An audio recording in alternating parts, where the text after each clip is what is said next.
Hello and welcome to our live sleep chat for the month of August 2022. I am Marta Carlo. I am the founder and educational director of the International Parenting and Health Institute. And I am joined by Soda Kuchkowski, who is our integrative adult sleep coach instructor, as well as the founder of Start with Sleep.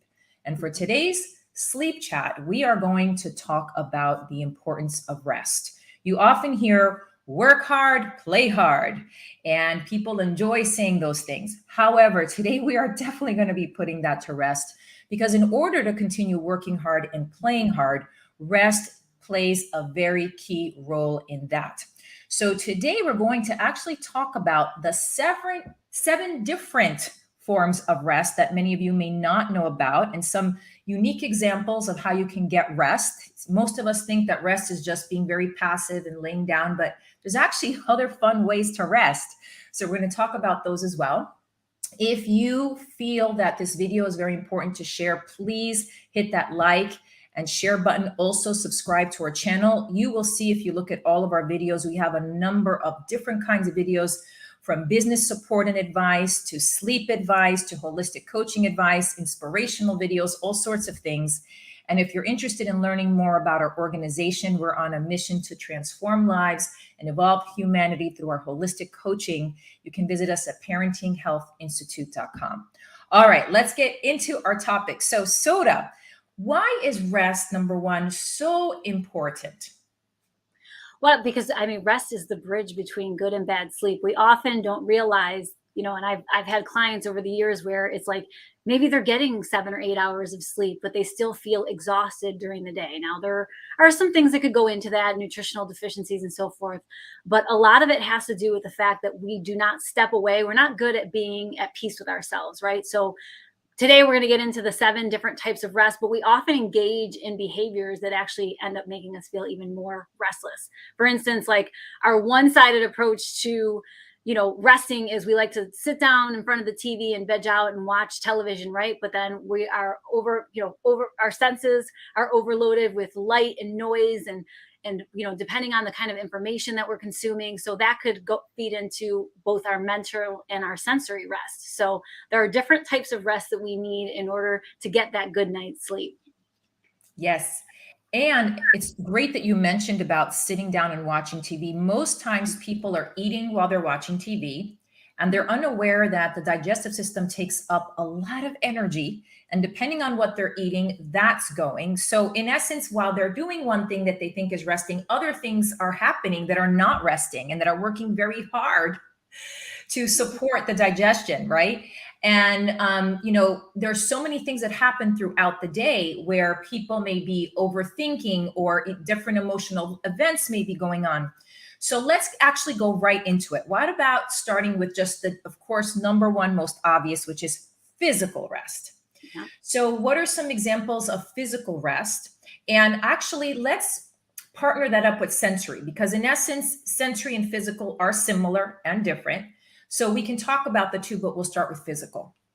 Well, I spend my days talking about physical sleep. Obviously, there's passive and there's active. So obviously, getting a good, consistent night's sleep. But things like napping, meditation, right? On the more active end, taking a walk, right? Stretching. So it's just allowing our body, our physical self, to kind of release that tension from the day. So there are different things that we can engage in for that. So that's where things like the yoga and the meditation practices can be very beneficial. When it comes to things like sensory rest, environmental factors are have a huge impact on the quality of our sleep, right? So depending on noise, sound, smell, like all of these different things can go into whether or not we get a good night's sleep. So I think it's really important to be in touch with the senses, right? If we are inundated all the time with the noise of the world, whether it be the news is always on, or you're listening to the radio, or you work in a highly, a loud work environment, depending on what your everyday today looks like, a lot of times we're not comfortable just being in the silence, right? And it's really important to connect with that so that we're able to get to a place where we can relax and hit the pillow and actually heed the benefits. Yes. And some really good indications whether you are lacking that physical or sensory rest. For example, we, in our description, put some questions in there. Are you visually fatigued? Do you find yourself overwhelmed all the time? But if you also are having a hard time losing weight, if you feel like you pack on weight easily, if you feel like your body just always feels like this amount of tension or load on it, that's pretty much a good indication that your body's not resting enough. Even if you're working out a lot, but you're not resting, it's actually through the rest, through sleep, that allows your body to then shed that weight. So most people think, no, the harder I work out, the more cardio I do, the more weights I lift. No, it's actually, you need that rest in order for everything to work and function together. So those are some really good indications. Ask yourself, even though I'm working out a lot, even though I think I'm doing things right, am I still feeling fatigued and overwhelmed? Like Soda said, even if I'm getting 7-8 hours, am I still tired throughout the day? What could it be? With the sensory, absolutely. What is your environment like on a day-to-day basis? Who are you surrounded by? People. And what is your work environment like? What are you surrounded by in terms of your noise, in terms of your smell and your visual? Are those things overstimulating you more? And do you have outlets, environmental outlets, where you can balance that out so that while you might be working, let's say, in a factory, or you might be working in a very busy retail store that has flashing lights from televisions or noise and people talking all the time, then you could balance that out by bringing in an environment throughout that day, whether it's through a break or after work, where you're going into a natural setting and something that can allow you to unwind. And so interestingly enough, when it comes to sensory, touch is an important aspect too. Rest can be something like playing with a pet and simply quieting down and just looking at the pet in the eye, human touch, a hug. So these are kinds of things that people don't often think about, but very much when it comes to sensory and the physical, they both go hand in hand and support our rest. I think this goes into looking at your sleep holistically. So as sleep coaches, when we talk about issues with individuals, like they have trouble falling asleep, staying asleep throughout the night, we're really focused only on the physical aspect, but it's in recognizing the 7 different types of rest that we can really get to the root cause of what's going on. Beyond just physical rest and sensory rest, mental rest, there's creative and social rest. So, the things that we're surrounding ourselves with, right? We say that what are we, the average of the 5 people that we surround ourselves with, right? If you're feeding into negative information, or if you don't have positive influences around you. That's one of the things of the last 2 years with COVID, not getting a lot of that social interaction, those personal, emotional relationships that are necessary. If you find that, when you get together with a group of friends and you have such a good time and a good laugh, you sleep so much better that night. Social rest is a really important part of that as well. So really tapping into, as holistic sleep coaches, we tap into these different types of rest that you need in order to achieve that physical sleep, right? Because they're all interconnected.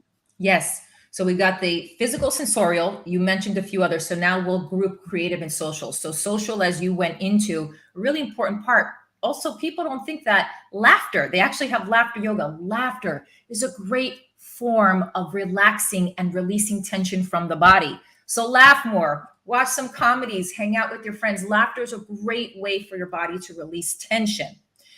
And when it comes to creativity, painting, singing, dancing, anything, journaling, anything You that tap into the creative a lot. Creative is a very important part of the way that you manage your self-care. I do. It is a very important part of how I manage myself. And when we get into spiritual, I'll talk about that a little bit more. But yes, the creative aspect, it's interesting because you might think, well, what does singing or dancing have to do with helping or supporting my business or my life or my relationships? The reason it's so helpful is because it takes you out of your logical linear brain. It takes you out of that heavy tension, practical aspect that you always have to be, putting all this pressure on yourself to think more, to do more. When you're in your creative aspect, you're opening up to another avenue of yourself, another portal of yourself, if you will, that allows you to tap into a place of fun, of joy, of reception. You're able to receive. Okay. And being able to receive is an important part of rest, because if we're always doing and going, but we're not allowing ourselves to receive, then it's not going to balance out. And for those business owners or coaches, holistic coaches that are out there say, yeah, I'm stuck with money. Believe it or not, rest could be a big factor about that. Are you always doing? Are you taking the time to step back and reflect, to do some creative and fun things, to allow yourself to open up to another aspect of yourself that can give you the insight that you need to expand and grow. So as Soda was mentioning, the social part, with COVID happening, many of us were both basically stuck with the computers and with the phones in order to communicate. So the importance of being able to step away from that. And even if you don't have people, there are so many things you can connect with in nature, and even animals, which are a really great form of connection as well. You don't have to talk to get that connection that we need as human beings as well. I think with social rest too, when I, do a lot of presentations, I always tell people, take account of people and situations and how they make you feel. Everyone at one time or another has maybe encountered someone or worked with someone when then like you're around them, it feels like they just drain the energy right out of the room, right?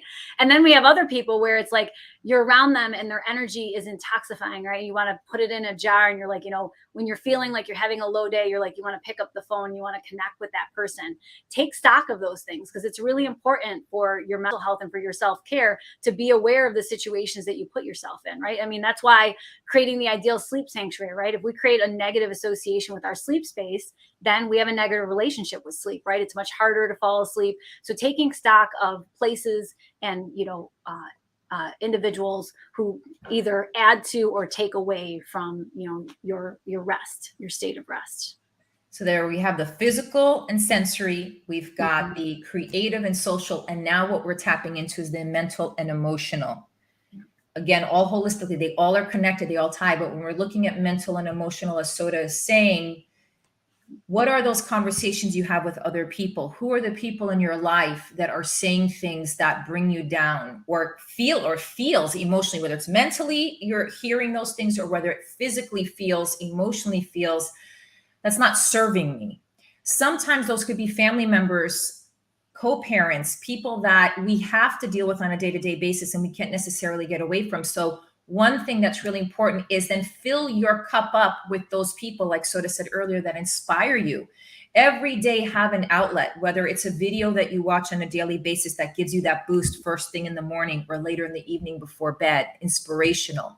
Find out who those mentors are, who those people are in your life that you can add to your feed, that you can add, again, throughout the day, that will give you that boost, so that whenever you have those people you can't necessarily avoid, but you'll minimize them, but you not necessarily can avoid, then you have these other outlets that can support you throughout and also remind you of the hope that there is out there, of the value that you have and the potential that you have, that often other people who haven't reached that project their negativity onto you. So that's a very important piece. Also, the inner conversations. Most of us are not aware that we've been programmed since, birth and even before, with so many different kinds of thoughts and beliefs that we could have inherited from, our family, but also through television, through movies, through books, through teachers. So many people throughout our lives have been programming and conditioning the way that we think and the way that we feel. So starting to take accountability for that, starting to reflect on that, and noticing what are those inner conversations that I'm having with myself, and do I want to continue feeding those? What am I saying to myself every day? No, I'm not good enough. Oh no, I don't think I can achieve that. Is that really true? Why do you feel that way? Where's that coming from? And giving yourself a very practical and realistic opportunity to face those kinds of limiting thoughts and beliefs that are holding you back, and then supporting yourself with an opportunity to start to have those inner conversations that are going to empower you. Even if you don't have a skill set for something, let's just say you want to learn to dance and you're being practical and realistic that right now you have 2 left feet. Okay, we need to be practical and realistic about that.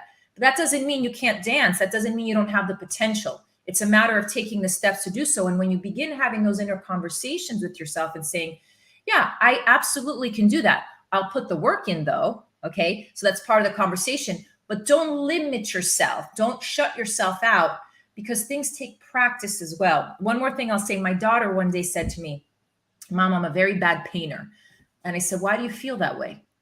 She says, because I can't paint. And I said, well, how many times have you painted? She's like, twice.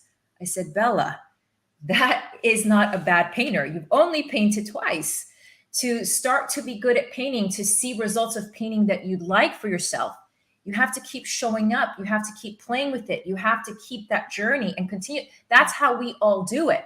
So these are the kinds of things that happen to us often when we don't realize. We assume we're bad at something when you just haven't practiced, or when you're having those limiting conversations that even stop you from getting to that next step.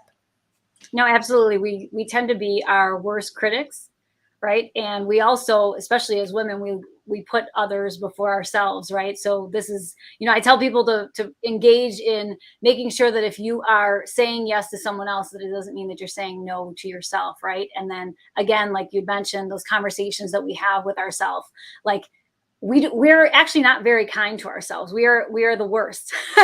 The way we talk to ourselves, the way we feel about things. So thinking about emotionally how we treat ourselves is really an important part of that piece. Recognizing like how you're feeling and actually sitting with it. One of the biggest issues that we have with mental health is now at the forefront, even things like, our male counterparts being able to admit that you need help, or that you feel depressed, or that you feel stressed. We have these kind of stigmas of whether or not you're able to express yourself based on like your gender, right? So in the past, it's been that, you don't vocalize, you don't ask for help. And now that conversation is very much changing, and we're able to be in a place where we recognize and we self-reflect, and we're reaching out the way that we need to in order to support one another.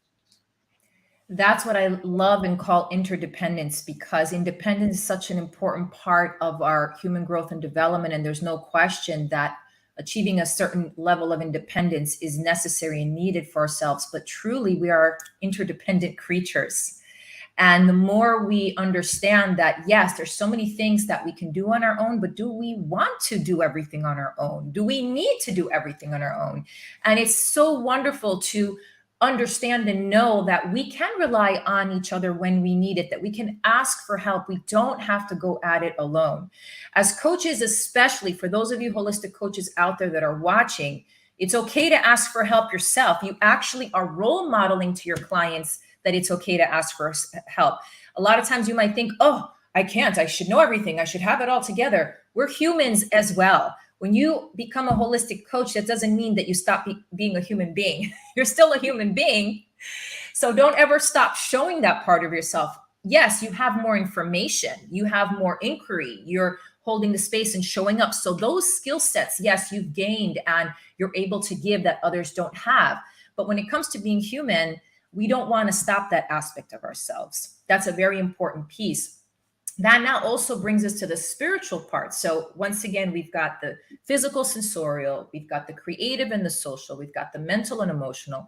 And now our seventh one is the spiritual. And spiritual can mean a lot of things to many different people. There's so many different religions. There's people that are spiritual but non-religious. But spirituality is something that really, at the end of the day, it's what it means to you. It's the connection that you have with yourself, with your inner world and your outer world, and that expansion of it. So Soda, why don't you begin to elaborate on that, and then I'll add a few things as well. Well, when it comes to spiritual rest, it's really just connecting with something larger than ourselves. So it could be something like volunteering in your community, doing community service. Like you had mentioned, it can be spiritual in nature or non-denominational, not a religion. Some people find it in prayer and meditation, but it's something that's larger than ourselves, connecting with something outside of ourselves that makes us feel connected to others, I think is pretty much the definition for it. Yes. And the reason that is so important is because you often get so caught up in yourself, in your little self, that you forget just how big this world is, and you forget that you're not alone. You think that all the problems you're having, all the things you're going through, all these burdens, all these responsibilities, whatever it is that's taking over you, it's just happening to you. But when you take an opportunity to be of service, like Soda said, or you even take the space, because you see, in order to catch those inner conversations, in order to be able to expand yourself and to see the larger picture, the rest is necessary. You're not going to be able to catch it. You need to slow down to be able to catch, oh, there's that voice that keeps creeping up. Or, oh my gosh, here I am stuck in my own little world. That other person, wow, they actually have it a lot worse than me. Or, wow, being of service and volunteering in my community has shown me just how much more exists outside of myself and that we're in this together. We all have our things happening to us. Every one of us has our challenges. So all of these things put things in perspective for us, give us hope, help grow our potential, help expand our perspective, and at the same time, feed into everything we want. You want to get bigger and stronger? Rest. You want to have better relationships? Rest. You want to be healthier? Rest, right? You want more money? Rest. Rest is the key foundation for all of it. So how do we do that practically, Soda? How can people want to say, well, yeah, that's all good. That's all talk, but I just have so many responsibilities. I'm so busy. Yeah, right. Well, I mean, when it comes, first, it's identifying each of the different types of rest, right? We have deficits in each of them at one time or another, but recognizing it, right?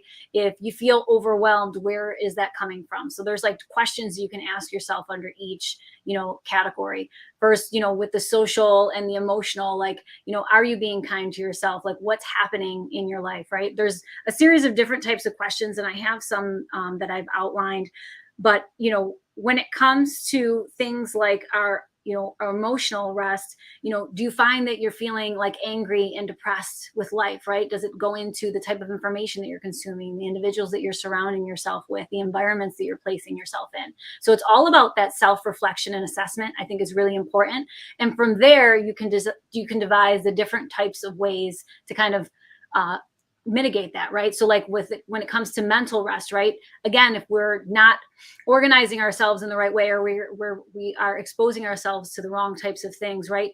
Time, like one of the big things for mental rest for me is when I have so much to do, like emails and all these things that are going on, is time blocking is a really important thing, where you're setting aside pieces of time, right, to complete certain tasks, and then you move on from them. That allows you that rest that you need so that you're not constantly in it, right? We love to go down a rabbit hole, especially when we have a lot of work to do. It's very important to take those pauses and those times of rest, because that's how we come back refreshed, more focused, more creative, more attentive, right? Without those pauses, we're not able to be as successful as we would like to be. Yeah, so that self-inquiry is very important. Taking a step back, reflecting, what is it that right now, as Soda had mentioned, is holding me back? What is depressing me? What is disconnecting me? What is overwhelming me? What is angering me? What is frustrating me? And give yourself the time not to have an answer, because what happens is one little, it's not little, it's actually a big thing that happens, is that people try to jump at a solution right away, at the answer. It's okay to take some space and not have an answer right away for what's going on. Simply asking the question and allowing the question just to be there, even if it takes a day or two, is very helpful, because things will start to open up for you. Connections will start to be made. You don't have to have an answer right away. And being also very practical, like Soda said, okay, with the time management, she has her time blocks. Prioritize the time necessary to take 2 minutes.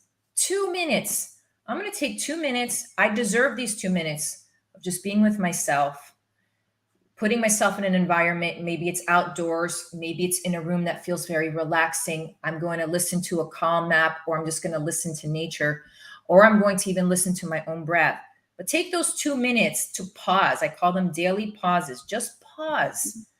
Pause and allow yourself to be with yourself and your environment in a very nurturing way. And remind yourself how necessary that is, and that you need that 2 minutes. We all have 2 minutes. And it really is a matter of prioritizing. What are your priorities? Okay. Are you placing all your priorities externally? So much so that you're just going along with it. And at the end of the day, you're the one that has no battery left. Okay. And you have anything barely to give. Or are you prioritizing yourself, which is the foundation of it all? And then you're in control of everything. This is really important. So ensuring that you're taking those practical steps, and that's going to differ from person to person. Some of you have become so serious in your life and so harsh on yourself, and work, and responsibility, that you've lost that joy. You lost the sense of having fun.